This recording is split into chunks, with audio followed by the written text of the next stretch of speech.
Good morning बच्चों। क्या रकम मेमोरियल सीबीएसई स्कूल बुधवार आपको स्वागत करता है। बच्चों, पिछले कक्षा में हम सपनों के से दिन इस अध्याय पर चर्चा कर रहे थे।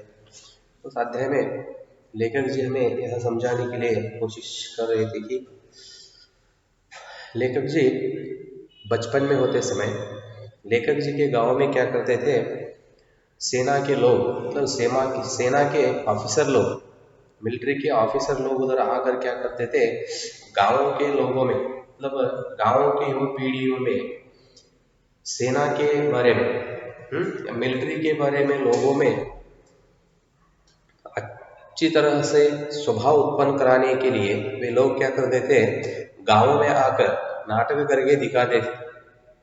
ठीक है, लोगों को प्रेरित करने के लिए। मतलब सेना में हम जिस तरह आराम रहते हैं उधर ऐसा कठिनाई कोई नहीं है।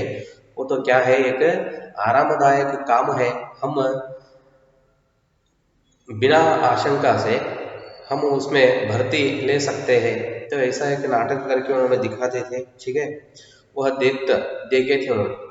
फिर लेखक जी पाठशाला में मतलब विद्यालय में पीटी टीचर इनको क्या करते थे, प्रैक्टिस लेते थे स्काउट एंड गाइड्स के बारे में। उन्होंने प्रैक्टिस लेते समय उधर क्या होता था, वे जिस तरह उसमें सावधानी से भाग लेते थे और प्रैक्टिस करते समय जिस तरह एक गंभीर से उन्होंने उसमें भाग लेकर करते थे, और ड्रेस जिस तरह थे, यह सब विषय हमें लेखक जी पिछली कक्षा में बच्चों समझाने के लिए कोशिश किए हैं। ठीक है, हम भी देख लिए हैं। उन्होंने प्रैक्टिस करते समय उनको ऐसा लगता था कि उन्होंने कौन है, एक फौजी ही है, मतलब सेना में एक सैनिक है। वो सैनिक लोग जिस तरह प्रैक्टिस करते समय सावधानी से, ठीक है, उसमें भाग लेकर जिस तरह उन्होंने करते हैं, ठीक है, मतलब परेड, मार्च पास्ट बोलते ना, परेड उन्होंने करते हैं, उसी तरह हमको भी लगता था, उसी तरह लगता था। कब ये पीटी टीचर प्रैक्टिस लेते थे। ठीक है, तो यहाँ तक बच्चों हम देख लिए थे। आइए देखेंगे आगे लेखक जी क्या कहते हैं। मास्टर प्रीतम चंद को स्कूल के समय में कभी भी हंसने, मुस्कुराते या हंसते न देखा था। देखो, तो लेखक जी कहते हैं पीटी टीचर प्रीतम चंद जी को उन्होंने स्कूल में, ठीक है, पाठशाला में कभी भी हमने मुस्कुराते और या हंसते न देखा था। खुशी से समय बिताने का वह स्वभाव, मतलब हंसते हुए हो, ठीक है, या मजाक करते हुए, हाँ, ऐसा एक स्वभाव उन्होंने स्कूल में कभी भी नहीं दिखाया। कौन? PT teacher. उनका तिगना कद, दुबला पतला परंतु गटीला शरीर, माथा माथा के दागों से भरा चेहरा और बाज सी तेज आंखें, काखी वर्दी, चमड़े के चौड़े पंजों वाले बूट, सभी कुछ ही भयभीत करने वाला हुआ करता। फिर लेखक जी तो पीटी टीचर के वेशभूषा जिस तरह समझ रहे ना, वो जब स्कूल में इस तरह बच्चों से काम लेते वक्त पीटी टीचर की वेशभूषा जिस तरह थे, ठीक है, उसमें बारे में उन्होंने कहते हैं मास्टर प्रेमचंद, हाँ, उनका तिगना कद,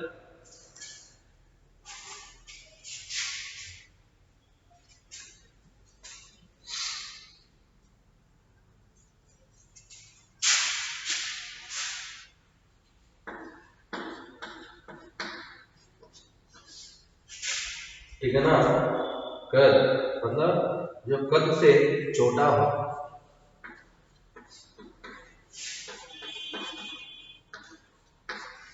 कद से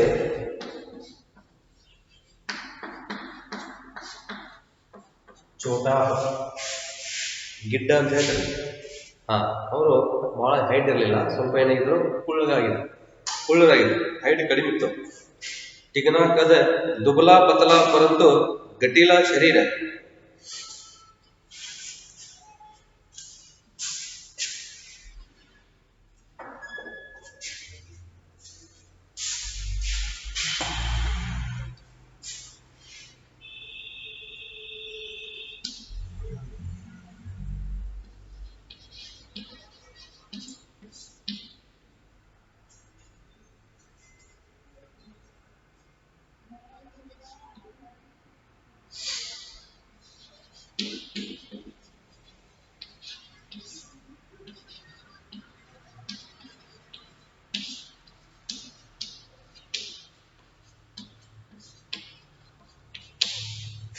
इसकी बनावट सुंदर हो, मतलब इसका अर्थ होता है कि देखने के लिए उसका रूप क्या था, बहुत सुंदर था।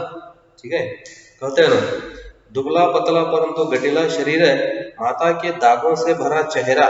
ठीक है, दागे, दाग मतलब चिन्ह, तो माता के मतलब ममता के दाग या ममता के चिन्ह उस अध्यापक के चेहरे पर। ठीक है, दागों से भरा चेहरा, दाग मतलब चिन्ह, सिंबल बोलते ना। हाँ, माता के दागों से भरा चेहरा मतलब ममता के स्वभाव टीचर के चेहरे पर, ठीक है, दिखता था, तब उससे उनका चेहरा भरा हुआ था। और बाज से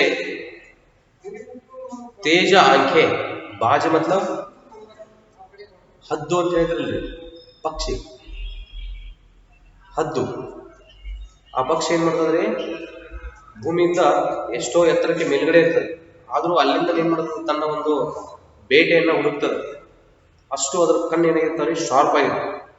ಅವರ ಆ ರೀತಿಯಾಗಿ ಆ ಒಂದು ಶಿಕ್ಷಣ ಕಣ್ಣುಗಳಿದ್ದವು ಅಂತ ಹೇಳ್ತಾರೆ. और बाज सी तेज आंखें, काकी वर्दी मतलब उनका ड्रेस जिस रंग के थे वो काकी.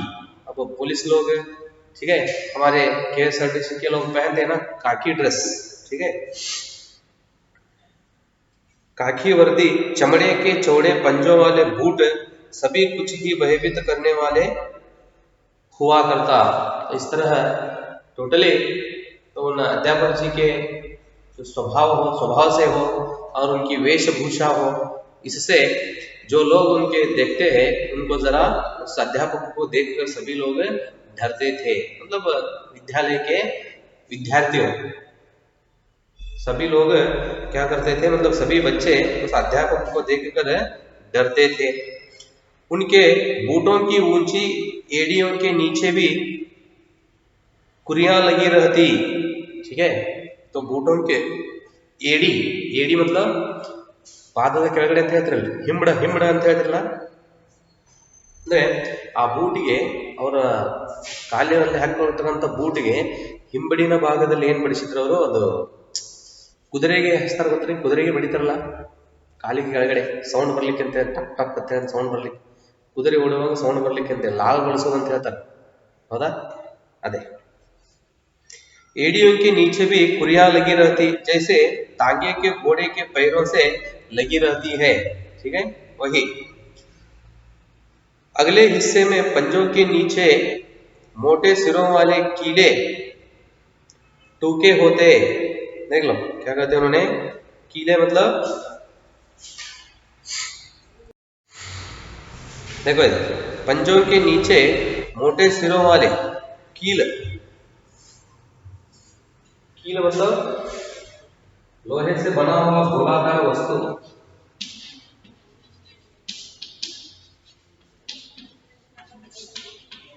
लोहे से बना हुआ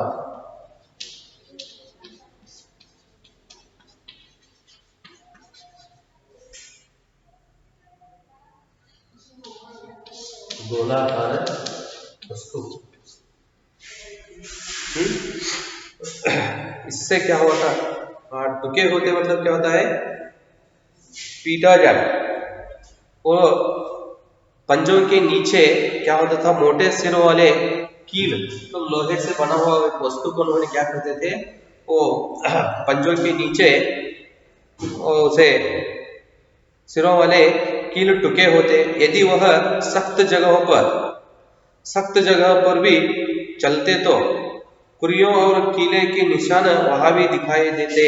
देखो इधर, तो उन्होंने चलते समय क्या होता था, जब जहां उन्होंने पैर रखते हैं, ठीक है, जहां उन्होंने पैर रखते हैं उधर क्या होता था, उसकी निशान पड़ जाता. निशान मतलब चिन्ह, ठीक है, सिंबल, इसकी बूट या पैर की, समझ में रहे ना. चलते वक्त जहां उन्होंने पैर रखते हैं उधर क्या होता था, उसकी निशान पड़ जाता. निशान मतलब उसका चिन्ह उधर पड़ जाता, बूट की हो या पैर की. सख्त मतलब कठोर कठोर जगह पर भी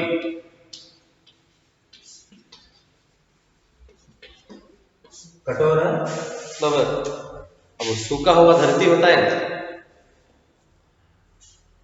ಬಿರುಸು ಜಾಗ ಇರೋದಲ್ಲ ನಡೆಯುವಾಗ, ಅಲ್ಲಿಯೂ ಸಹ ಏನಾಗ್ತಾ ಇತ್ತಪ್ಪ ಅಂತಂದ್ರೆ ಅವ್ರು ನಡೆಯುವಾಗ ಕಾಲಿನ ಗುರುತು ಅಥವಾ ಬೂಟಿನ ಗುರುತು ಬೀಳ್ತಾ ಇದ್ದವು ಅಂತ ಹೇಳ್ತಾರೆ.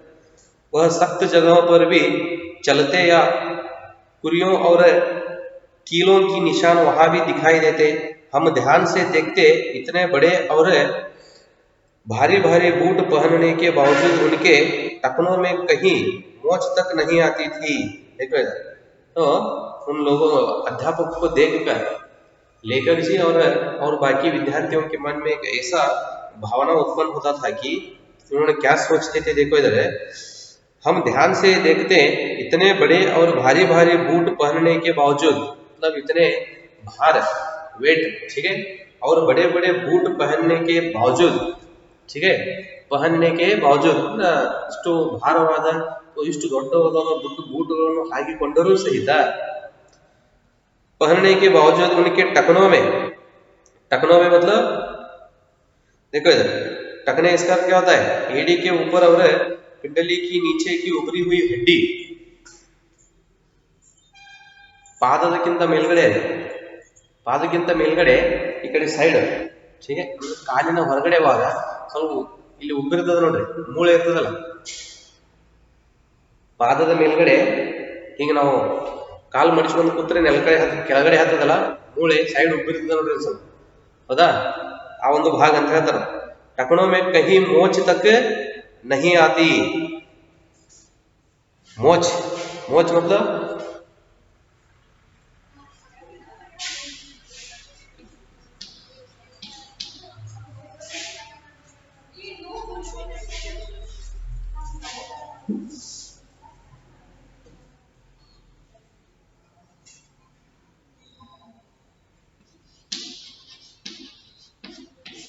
ಟಕಣ इसका अर्थ एड़ी के ऊपर हिम्मतದಿಂದ ಮೇಲ್ಗಡೆ,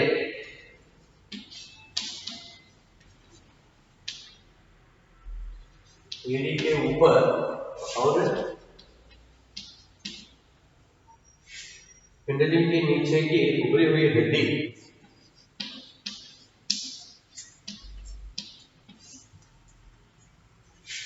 पिंडली के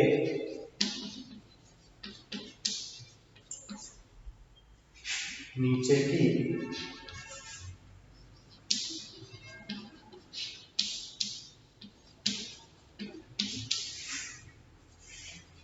उभरी हुई हड्डी,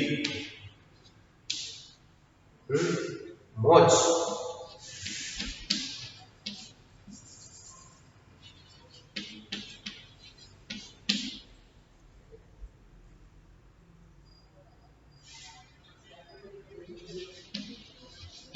मोच मतलब इधर उधर खिसक जाए, इधर उधर खिसक जाए। तो इतने बड़े बूट, ठीक है, इतने बड़े बूट और भार, इतने बड़े वेट, भार और वजन होते हैं ना, वेट वही कहते हैं। इतने बड़े बूट पहनने के बाद भी तो उनके टखनों में एक बार भी मोच नहीं आया था। मतलब उन्होंने बड़े बड़े चप्पल हो और बूट हो पहनने के समय हमें बोलते रहते हैं, ये तो क्या होते हैं, पैरों में बहुत भार है, ಕಾಲಿನಲ್ಲಿ ಬಹಳ ಒಜ್ಜಾಗ್ತಾವ ಬೇಡ ನಮ್ಗೆ ಅಂತ ಹೇಳ್ತಿರ್ತೀವಿ, ಹೌದ್ರಿ. ಆದ್ರೂ ಸಹಿತ ಹಿಮ್ಮಡಿದಲ್ಲಿ ಬಹಳ ಎತ್ತರವಾಗಿರತಕ್ಕಂಥ ಬೂಟು ಹಾಕೊಂಡ್ರೂ ಸಹಿತ ಒಂದು ಸಲವೇ ಏನಾಗಿಲ್ಲ ಅಂತ ಹೇಳ್ತಾರೆ ಅವರು, ನಡೆಯುವಾಗ ಇರ್ಬೋದು ಅಥವಾ ಕಾಲಿನಲ್ಲಿ ಏರಾಪೇರ ಕಾಲು ಹೊಳೆಯುವುದು ಅಂತ ಹೇಳ್ತಾರಲ್ಲ, ನಡೆಯುವಾಗ ಕಾಲು ಹೊಳೆಯುವುದು, ಈ ಹೈ ಹಿಲ್ಸ್ ಚಪ್ಪಲ್ ಹಾಕೊಂಡು ಕಾಲು ಹೊಳಿತಿರ್ತಾವಲ್ಲ, ಅದನ್ನ ಹೇಳ್ತಾರೆ.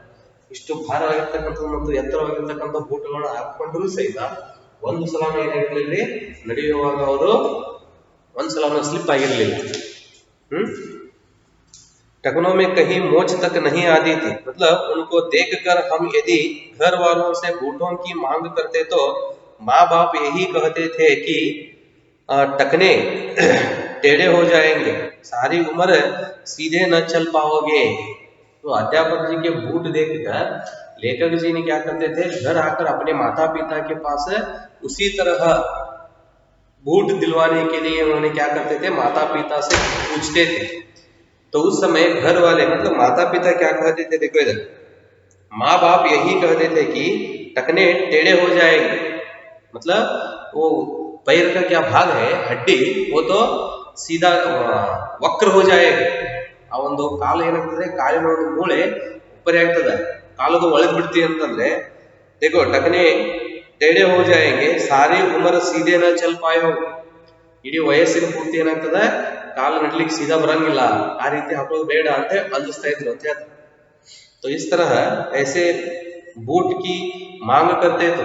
तो घर आकर लेखक जी उधर अध्यापक जी के बूट बूट देखकर घर आकर अपने माता पिता से उसी तरह के बूट, ठीक है, दिलवाने के लिए पूछे। तो उन्होंने क्या करते थे, इस तरह बड़े बूट पहन लिए तो क्या होते हैं, टखने टेढ़े हो जाएंगे, टेढ़े मेढ़े बोलते ना, टेढ़ा मतलब वक्र ऐसा, ठीक है, तरह बोलते ना, सीधा ना हो, टेढ़े हो जाएंगे और उम्र भर सीधा ना चल पाओगे। ಇಡೀ ವಯಸ್ಸಲ್ಲಿ ಏನಾಗ್ತದೆ, ವಯಸ್ಸಿನ ಪೂರ್ತಿ ಸೀದಾ ಸರಿಯಾಗಿ ನಡಿಲಿಕ್ಕೆ ಬರುವುದಿಲ್ಲ ಅಂತ ಹೇಳ್ತಾ ಇದ್ರು। सीधे न चल पाओगे। मास्टर प्रीतम चंद से हमारा डरना तो स्वाभाविक था, ठीक है।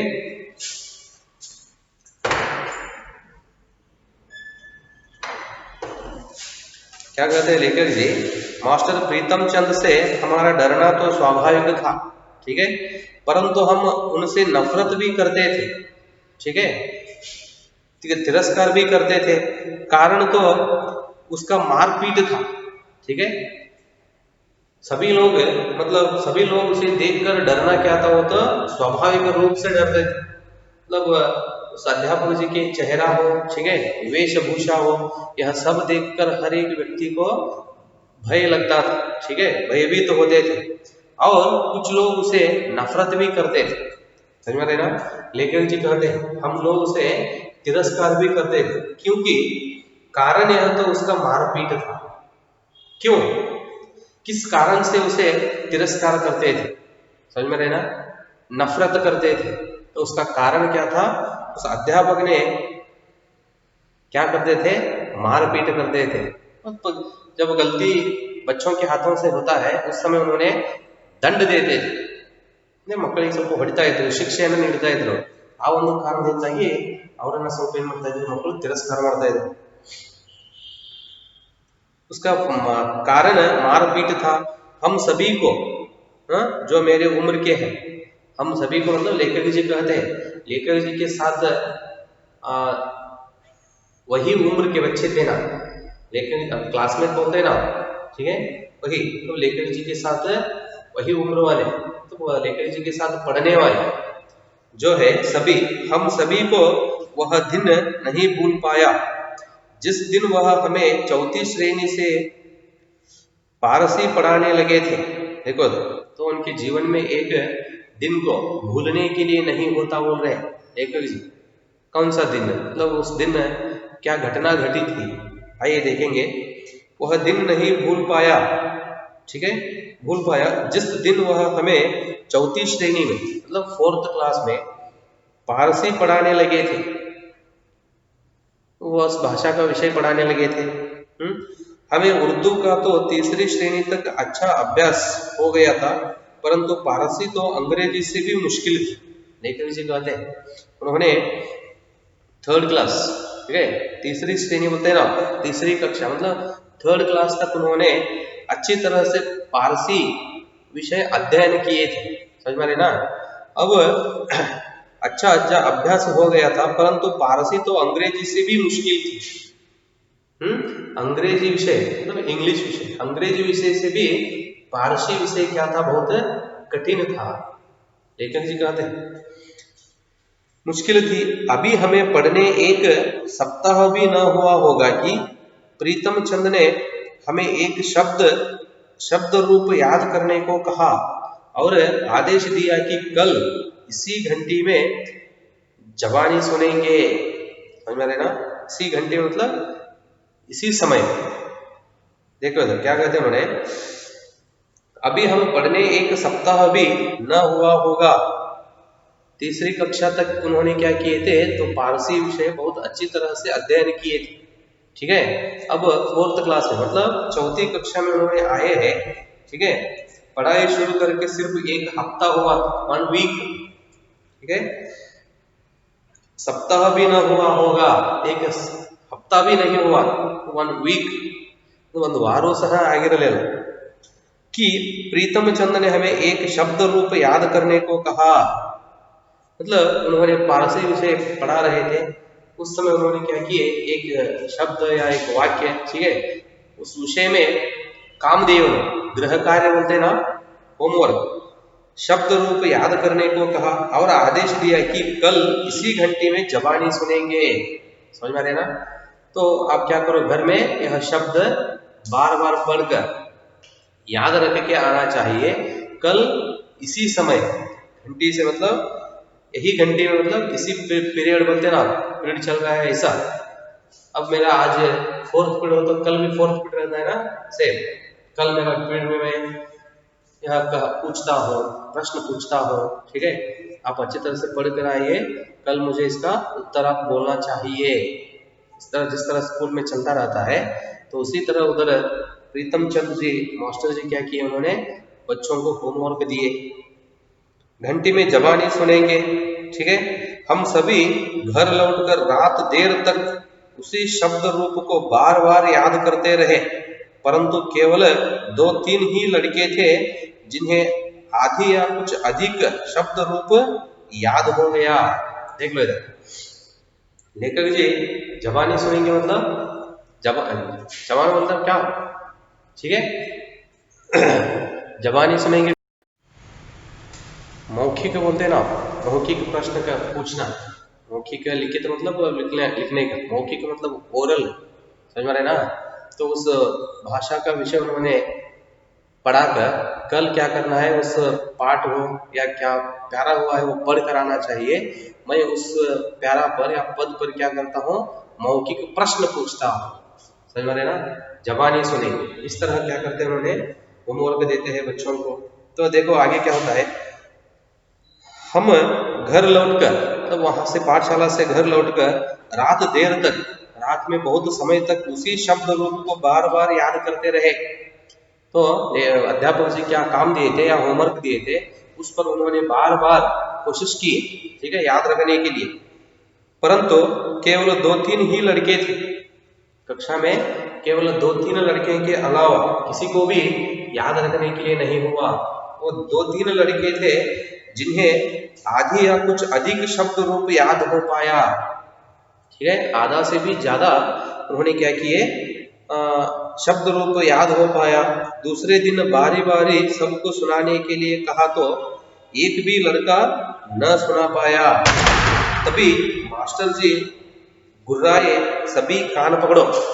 देखो इधर क्या होता है, लेखक जी दूसरे दिन, ठीक है, बारी बारी मतलब 1 by 1 पाले हच्चू बनते इधर, हाँ, दूसरे दिन बारी बारी सबको सुनाने के लिए कहा। ठीक है, एक के बाद एक सभी आकर क्या करना चाहिए, तो बोलना चाहिए, इस तरह आदेश दिए। एक भी लड़का न सुन पाया। देखो उन्होंने बाद में मतलब अगले दिन नेक्स्ट डे आकर उसके बारे में पूछने लगे, एक भी लड़का उसका जवाब नहीं दिया। तो उस समय उन्होंने दंड दे दे, पनिशमेंट क्या कर दे, देखो तभी मास्टर जी गुर्राए, मतलब गुरु से देखना, क्रोध से, ठीक है, गुस्से से देखना, गुर्राए सभी कान पकड़ो, जोर से उन्होंने बच्चों को डराने के लिए दंड दिए, पनिशमेंट, क्या करना है, आप सभी कान पकड़ो। हमने झुककर टांगों के पीछे से बाहें निकालकर कान पकड़े तो वह गुस्से से चीखे, पीठ ऊंची करो।